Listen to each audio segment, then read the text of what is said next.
Cette vidéo a été enregistrée pour la formation seulement. Elle ne détient aucune information sensible.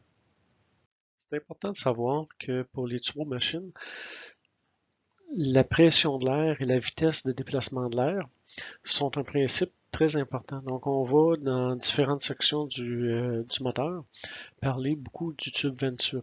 Donc, un conduit convergent ou un conduit divergent. Le conduit convergent augmente la vitesse de débit et diminue la pression, tandis qu'un conduit divergent augmente la pression et diminue notre vitesse de débit.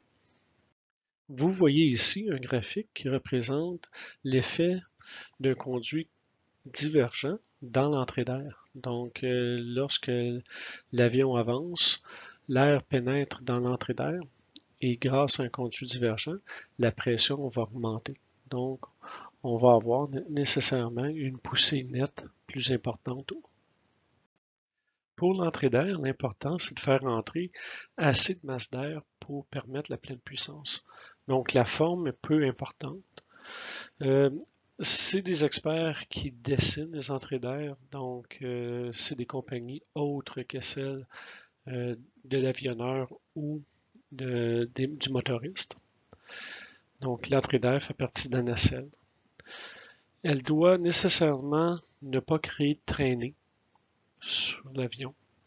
Elle doit convertir la vitesse de l'air à l'entrée par une pression, donc c'est l'effet RAM, la diapositive précédente. Elle doit diriger l'air sans tourbillon et sans turbulence. Il y a un problème, par contre, à avoir un effet RAM.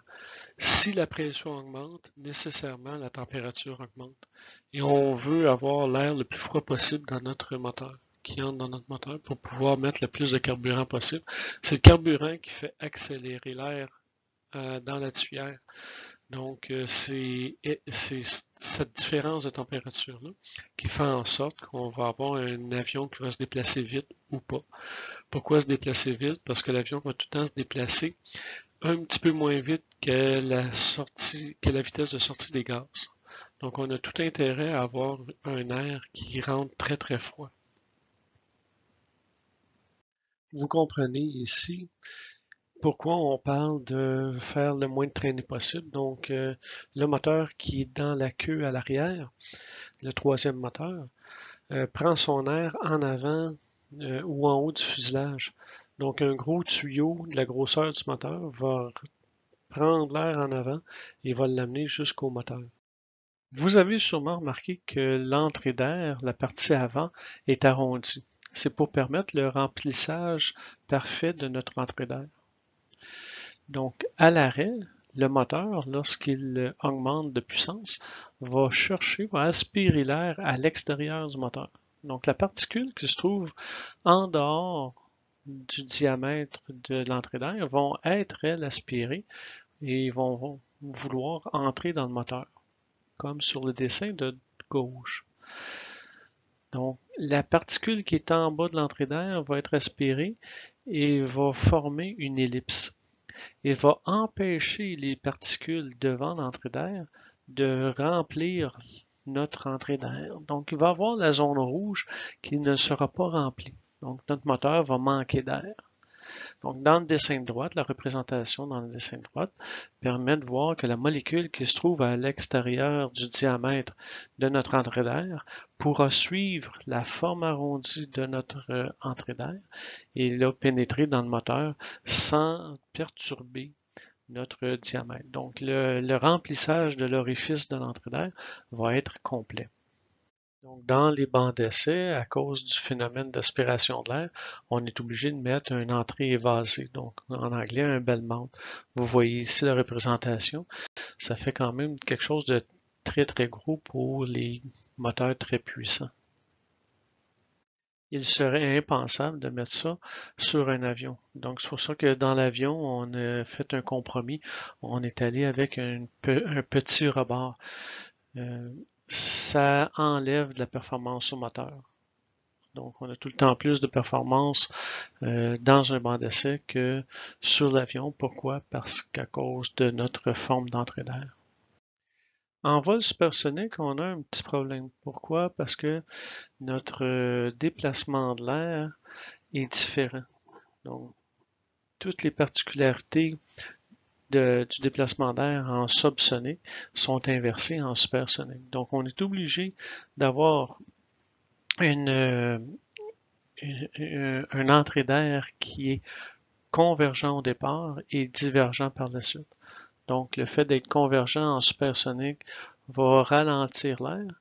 Et lorsque l'air est rendu à Mach, mais là, on peut y aller avec une entrée d'air qui va être divergent, qui va ralentir l'air encore plus. Ce qui permet de faire changer notre forme d'entrée d'air, c'est les espèces de triangles que vous voyez dans les deux entrées d'air de notre avion ici présentes. Les entrées d'air pour les turbosoufflantes, les turboréacteurs, ne peut pas être un boulet déformant. Donc une espèce de chambre à air remplie par une pression d'air. On est obligé d'y aller avec de l'air propulsé dans notre entrée d'air. Donc le fait d'avoir, si on installait un boulet déformant, à ce moment-là, l'entrée d'air serait déformée et pourrait créer des turbulences. Donc, c'est pour ça qu'on n'utilise pas ça. Donc, l'air qui est envoyé dans l'entrée d'air pour enlever le givre vient du compresseur. La pollution et les particules contenues dans l'air sont souvent un gros problème pour l'aviation. Donc, on essaie d'enrayer ça. Dans les bancs d'essai, on peut mettre un gros grillage en avant de notre moteur. Dans l'aviation, c'est plus difficile parce que c'est très pesant un grillage en métal, bien que le PT6 en a un. Et le PT6 est aussi équipé d'un séparateur de particules par inertie. Vous allez voir des représentations dans quelques diapositives. Et il existe aussi des destructeurs du tourbillon pour les turbosoufflantes et turbojets sur les moteurs équipés d'un gravel kit. Ici, vous voyez la représentation d'un séparateur de particules par inertie. Donc, en haut à gauche, le dispositif n'est pas appliqué. Et en bas à droite, on a le dispositif qui a été appliqué. Donc, vous voyez que l'entrée d'air est déformée et oblige l'air à avoir un plus gros changement de direction.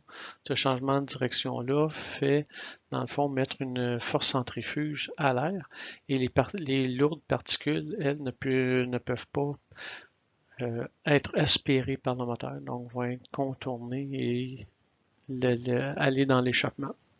Pas dans l'échappement du moteur, j'ai un mentant, dans l'échappement, dans la nacelle qui va vers l'extérieur. Vous voyez ici l'espèce de tuyau en avant de l'entrée d'air, c'est notre destructeur de tourbillon. Pour compléter le gravel kit, vous voyez dans le coin inférieur droit une espèce de plaque installée sur le train d'atterrissage avant qui dévie dans le fond toutes les roches et la poussière qui vient de la piste d'atterrissage. Ces avions-là permettent un atterrissage dans des conditions plus difficiles comme de la neige, la glace ou le sable.